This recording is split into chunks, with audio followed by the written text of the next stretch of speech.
Hello guys, welcome back to my channel. నేను మీకు ముందు వీడియోలో చెప్పాను కదా కసోటి అసలకి చేస్తున్నానని.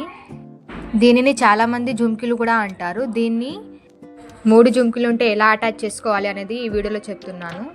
చాలామంది వరకు తెలియదు కదా ఎలా అటాచ్ చేయాలి. 3 జుంకీలు ఉంటే 4 జుంకీలు ఉంటే ఈ ప్రాసెస్లో అయితే అటాచ్ చేసుకోండి, ఈజీగా అయిపోతుంది మీకు.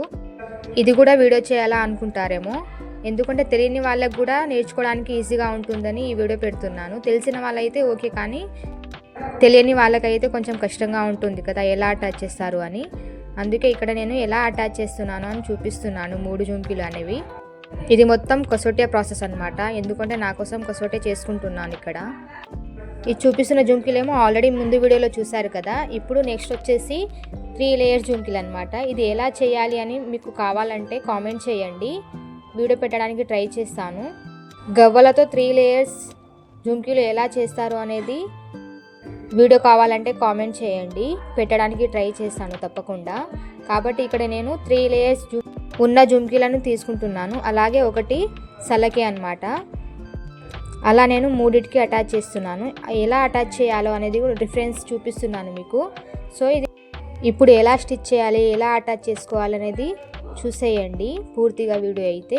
మధ్యలో ఎక్కడ స్కిప్ చేయకండి, ఎందుకంటే నేను ఎలా స్టిచ్ చేస్తున్నానో మీకు అర్థం కాదు కాబట్టి స్కిప్ చేయకుండా చూడండి. మీరు ముందుగా మన ఛానల్ని ఫస్ట్ టైం చూస్తే సబ్స్క్రైబ్ చేసుకోండి. ఇంకా లేట్ చేయకుండా ప్రాసెస్లోకి వెళ్ళిపోదాం. మనం జుంకీలు స్టిచ్ చేసేటప్పుడు పైన థ్రెడ్ అనేది చాలా వరకు మిగిలాలన్నమాట. మనం జుంకీలు స్టిచ్ చేసేటప్పుడు ఎక్కువ లెంత్లో థ్రెడ్ అనేది తీసుకోవాలి, అప్పుడే మనకు అటాచ్ చేయడానికి వీలుగా ఉంటుంది, ఈజీగా అయిపోతుంది. ఒకవేళ తక్కువ థ్రెడ్ మిగిలితే కొంచెం కష్టంగా అయిపోతుంది. కాబట్టి మనం స్టిచ్ చేసేటప్పుడే థ్రెడ్ అనేది కొంచెం ఎక్కువ మిగిలేటట్టు చూసుకోండి. ఇప్పుడు 3 జుంకీలను ఒకే దగ్గర తీసుకొని ఒకటే లెవెల్లో ఉండేటట్లు సరి చేసుకోండి. అంటే 3 జుంకీలు ఒకటే సైజులో వచ్చేటట్లు చూసుకోండి. ఒకటి చిన్నగా ఒకటి పెద్దగా వస్తే బాగోదు, కాబట్టి ఒకటే సైజులో ఉండేటట్లు చూసుకోండి. ఇంకొకటి ఇక్కడ ఈ థ్రెడ్ అయితే చాలామందికి తెలుసు కదా, ఈ థ్రెడ్ అయితే యూస్ చేయాలన్నమాట. నార్మల్ థ్రెడ్ కన్నా ఈ థ్రెడ్ యూస్ చేస్తేనే చాలా బాగుంటుంది, ఎందుకంటే బంజారాలో మోస్ట్గా యూస్ చేసేది ఈ థ్రెడ్డే అనమాట. సో మీరు కూడా ఈ థ్రెడ్డే యూస్ చేయడానికి అయితే ట్రై చేయండి. ఇప్పుడు ఈ దారాన్ని తీసుకొని సూదిలో 4 లేయర్ వరకు దారాన్ని ఎక్కించుకోవాలి. సూది కొంచెం మందంగా ఉండేటట్లు చూసుకోండి, ఎందుకంటే మనం అటాచ్ చేసేటప్పుడు సూదితోనే స్టిచ్ చేయాలి కాబట్టి సూది కొంచెం మందంగా ఉండేటట్టు చూసుకోండి. ఒకవేళ సన్నగా ఉంటే తెగిపోతుంది అనమాట, సూది ఇరిగిపోతుంది మధ్యలో. కాబట్టి సూది అనేది కొంచెం మందంగా ఉండేటట్లు చూసుకుంటే మనకు స్టిచ్ చేయడానికి చాలా ఈజీగా ఉంటుంది. కాబట్టి సూది అనేది కొంచెం మందంగా ఉండేటట్టు చూసుకోండి. ఇప్పుడు 3 జుంకీలను తీసుకొని ఒకటే సైజులో ఉండేటట్లు సెట్ చేసుకోవాలి. ఆ తర్వాత పైన మిగిలిన ఎక్కువ థ్రెడ్ని ఒక 1 ఇంచ్ వరకు ఉండేటట్లు చూసుకోండి. ఒకవేళ ఎక్కువ మిగిలితే కొంచెం కట్ చేసుకోవచ్చు. నేను వీడియోలో ఎలా అయితే చూపిస్తున్నానో అలాగే చేసుకోండి. ఇక్కడ నాకు ఎక్కువ థ్రెడ్ మిగిలింది కాబట్టి కట్ చేసుకుంటున్నాను, ఒక 1 ఇంచ్ వరకు ఉంచుకొని. మనం కసోటి అటాచ్ చేసేటప్పుడు థ్రెడ్ అనేది ఎక్కువ ఉండకూడదు, కొంచెం మీడియం సైజులో ఉంటే సరిపోతుంది. ఇక్కడ నేను వీడియోలో ఎంతవరకు అయితే తీసుకుంటున్నానో అంతవరకు తీసుకోండి. ఎందుకు కట్ చేస్తున్నానంటే మనం దారంతో స్టిచ్ చేసేటప్పుడు ఇంకా ఎక్కువ అయిపోతుంది ఆ థ్రెడ్ అనేది, కాబట్టి కట్ చేసుకుంటే మనకు చిన్న సైజులో ఉంటుంది కాబట్టి కట్ చేసుకోవాలి కంపల్సరీగా. ఒకవేళ మీకు ఎక్కువ థ్రెడ్ మిగలలేదు, కొంచెమే మిగిలిందంటే కట్ చేయకండి, ఎందుకంటే కొంచెం మిగిలింది కాబట్టి కట్ చేయకుండా పర్వాలేదు. కాబట్టి కట్ చేయకుండా అయితే చూసుకోండి. థ్రెడ్ అనేది కొంచెం ఎక్కువ మిగిలేటట్టు అయితే చూసుకోండి. ఇప్పుడు నేను వీడియోలో చూపిస్తున్నాను కదా, సేమ్ అలాగే ఫోల్డ్ చేసి, నేను వీడియోలో ఎలా అయితే ఫోల్డ్ చేసుకుంటున్నానో అలాగే ఫోల్డ్ చేసుకోండి. ఆ దారాన్ని ముందుగా ఎక్కించి పెట్టుకున్న సూది దారాన్ని తీసుకొని నేను ఇక్కడ ఎలా అయితే స్టిచ్ చేసుకుంటున్నానో అలాగే స్టిచ్ చేసుకోండి. మనం థ్రెడ్ అనేది ఫోల్డ్ చేశాక అది అలాగే గట్టిగా పట్టుకోవాలి, విడిపోకుండా. అలా విడిపోకుండా పట్టుకుంటేనే మనకు అది పర్ఫెక్ట్గా వస్తుంది స్టిచ్ చేయడానికి, లూజ్ అవ్వదన్నమాట. ఒక థ్రెడ్ కూడా బయటికి రాకుండా అయితే స్టిచ్ చేసుకోవాలి. అలా ఒకసారి సూది గుచ్చాక దాని చుట్టూ ఒక 5-6 సార్లు రౌండ్గా చుట్టుకోవాలి. ఇప్పుడు నేను వీడియోలో చూపిస్తున్నాను కదా, అలా చుట్టుకోవాలి. అలా చుట్టుకోవడం వల్ల ఆ థ్రెడ్ అనేది మనం కట్ చేసాం కదా, విడిపోకుండా ఉండడానికి అలా చుట్టుకుంటే మనకు స్టిచ్ చేయడానికి చాలా ఈజీగా ఉంటుంది. కాబట్టి మనం స్టిచ్ చేసేటప్పుడే ఒక సైడ్ పట్టుకొని ఒక సైడ్ స్టిచ్ చేసుకోవాలి. అప్పుడే 3 జుంకీలు అనేవి ఒకటే సైజులో ఉండి దారం విడిపోకుండా ఉంటుంది. సేమ్ మీరు కూడా అలాగే చేస్తే మీకు కూడా పర్ఫెక్ట్గా వస్తుందన్నమాట. సేమ్ నేను వీడియోలో ఎలా స్టిచ్ చేస్తున్నానో అలాగే చూసేయండి. ఇక్కడ నేనైతే పింక్ కలర్ థ్రెడ్ తీసుకున్నాను, మీరు వేరే కలర్ అయినా తీసుకోవచ్చు.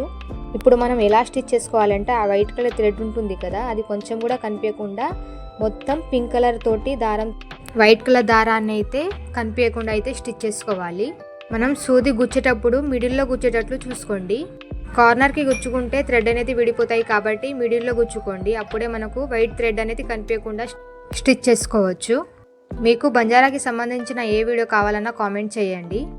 మనం అలా స్టిచ్ చేసుకుంటూ పోవాలి. ఆ వైట్ కలర్ థ్రెడ్ అనేది కొంచెం కూడా కనిపించకూడదు కాబట్టి మనం మొత్తం అలా స్టిచ్ చేసుకుంటూ పోవాలి.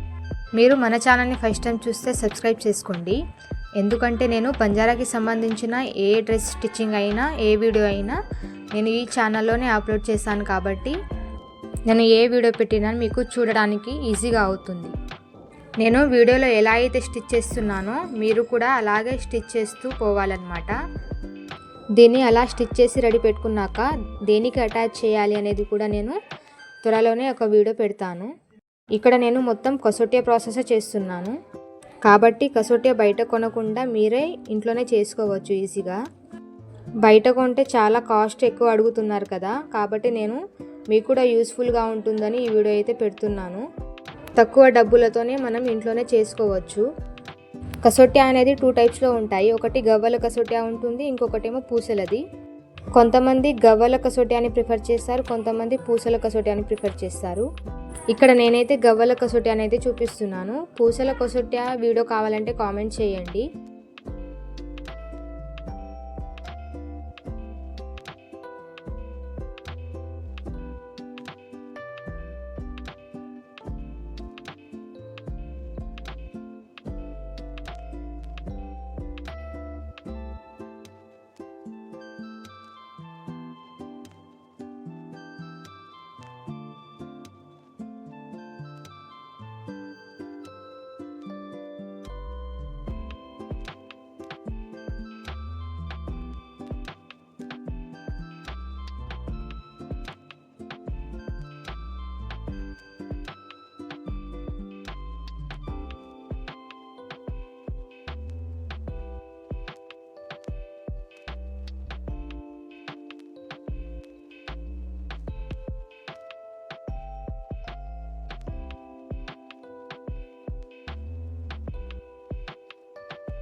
సేమ్ ఇదే ప్రాసెస్లో స్టిచ్ చేసుకుంటూ రావాలి మొత్తం. నేను ఎలా అయితే చూపించానో అలాగే స్టిచ్ చేసుకుంటూ రావాలి. నేను మీకు అయితే చాలా క్లియర్గా అయితే చెప్పాను. ఏమైనా డౌట్స్ ఉంటే కామెంట్ చేయండి కింద, నేను క్లారిఫై చేయడానికైతే ట్రై చేస్తాను. మీకు వీడియో నచ్చితే లైక్ చేయండి, అలాగే మీ ఫ్యామిలీ మెంబర్స్ అందరికీ షేర్ చేయండి. మీకు బంజారాకి సంబంధించిన ఏ వీడియో కావాలన్నా కామెంట్ చేయండి, నేను పెట్టడానికైతే ట్రై చేస్తాను. నేను ఇంకొక వీడియోలో ఈ జుమ్కీలు అనేవి ఎక్కడ అటాచ్ చేయాలి అనేది కూడా ఇంకొక వీడియో పెడతానన్నమాట. కొంచెం టైం పడుతుంది. ఇక్కడ చూసారు కదా, నేనైతే అన్నిటినీ అలా అటాచ్ చేసుకున్నాను. ఇలా 4 వరకు అటాచ్ చేసుకోవాలి, అంటే 4 జుంకీల వరకు అటాచ్ చేసుకొని పెట్టుకోవాలన్నమాట. కానీ మనం స్టిచ్ చేసేటప్పుడు జాగ్రత్త, మీడియం సైజులో ఉండేటట్లయితే స్టిచ్ చేసుకోవాలి. ఇక్కడ నేను మొత్తం స్టిచ్ చేసి పెట్టుకున్నాను 2 చేతులకి కసోటియాకి. మన ఛానల్ని ఫస్ట్ టైం చూస్తే సబ్స్క్రైబ్ చేసుకోండి.